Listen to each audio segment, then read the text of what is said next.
আসসালামু আলাইকুম।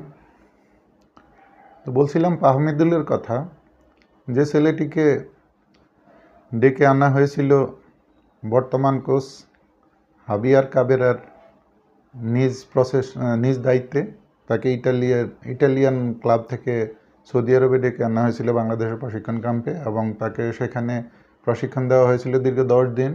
এবং একটি প্রস্তুতি ম্যাচেও শুনেছি যে সে হ্যাটট্রিক করেছিল, 3টি গোল করেছিল। তো সেই ছেলেটি নিয়ে সবাই আশায় বুক বেঁধেছিল যে না, এই ছেলেটিকে আগামী 25 তারিখে সে এবং হামজা দেওয়ান চৌধুরী, দুইজন বিদেশি প্লেয়ার নতুন করে ইন্ডিয়ার সাথে যে ম্যাচ, সেই ম্যাচে বাংলাদেশের হয়ে তারা মাঠে নামবে, মাঠে তাদের পারফরমেন্স করবে। কিন্তু আজকে যখন বাংলাদেশি প্লেয়াররা প্রশিক্ষণ শেষ করে বাংলাদেশে ফিরে এসেছে, সেখানে সেই ফাহমিদুলকে আর দেখাই যায়নি।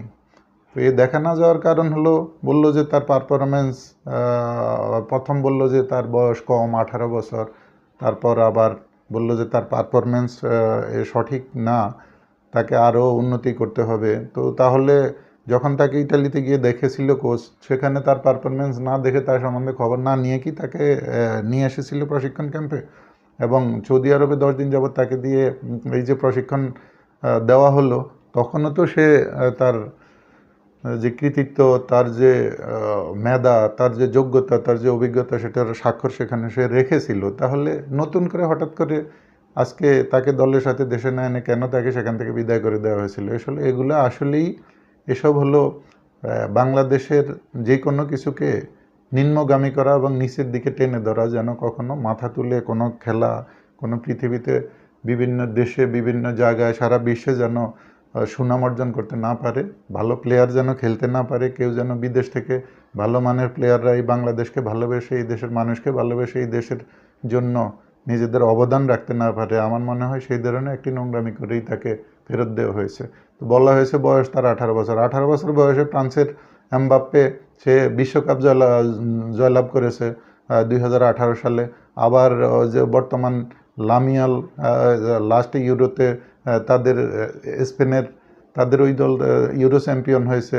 তারপরে এর আগে অনেক আগে যারা ফুটবল দেখেছেন তাদের মনে আছে যে ব্রাজিলের হয়ে রবিনহো নামে 17 বছর বয়সে একজন ব্রাজিলের জাতীয় দলের হয়ে খেলেছিল, বিশ্বের বিভিন্ন ম্যাচ খেলেছিল জাতীয় দলের হয়ে। তো এরকম অসংখ্য উদাহরণ আছে যারা 17-18 বছর বয়সে তাদের অনেক অবদান রেখেছে, অনেক স্বাক্ষর রেখেছে, এবং তারা অনেক অর্জন করেছে দেশের জন্য সর্বত্র। তো বয়স কোনো ফ্যাক্টর না, সে যদি ভালো খেলতে পারে তাহলে তাকে অবশ্যই তার জায়গায় তাকে তার জায়গা তাকে করে দিতে হবে, তার স্থানে তাকে প্রতিষ্ঠিত করতে হবে, সুযোগ করে দিতে হবে। কিন্তু কোন জাদুর কাঠির বলে, কোন ধরনের জালিয়াতির কারণে, কোন ধরনের নষ্টামির কারণে যে তাকে ফেরত দেওয়া হয়েছে, এসব আসলে ধোপে টিকে না। একবার তার পারফরমেন্স সঠিক না, আবার বলে 18 বছর বয়স, আরও বেশি বয়স। কত বছর বয়স হলে সে খেলতে পারবে? তার বয়সে তো বিশ্বকাপ জয় করে ফেললো এমবাপ্পে। তাহলে নতুন করে বয়স তো কোনো ফ্যাক্টরই না। সুতরাং সবই বলার জন্য বলা, কেউ হয়তো শিখিয়ে দেওয়ার জন্য বলা, ফুটবলকে টেনে ধরার জন্যই বলা। এই ফুটবলকে সারা বিশ্বে ছড়ানোর, প্রতিষ্ঠিত করার কোনো চিন্তাভাবনা যারা করে না, যারা এই দেশের ফুটবল এগিয়ে যাক, বিশ্বকাপে 2030 বিশ্বকাপে বাংলাদেশ খেলুক চায় না, তাদেরই এই ধরনের কর্মকাণ্ড। তো এই ব্যাপারে দেশবাসীকে সোচ্চার হওয়ার জন্য এবং ভবিষ্যতে এই ধরনের নোংরামি থেকে বিরত থাকার জন্য আমরা আহ্বান জানাচ্ছি, পুরা দেশবাসী আহ্বান জানাচ্ছে।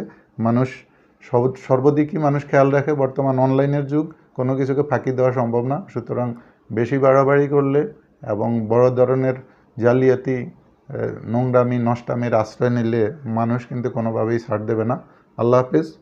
ভিডিওটি ভালো লাগলে অবশ্যই সাবস্ক্রাইব করুন।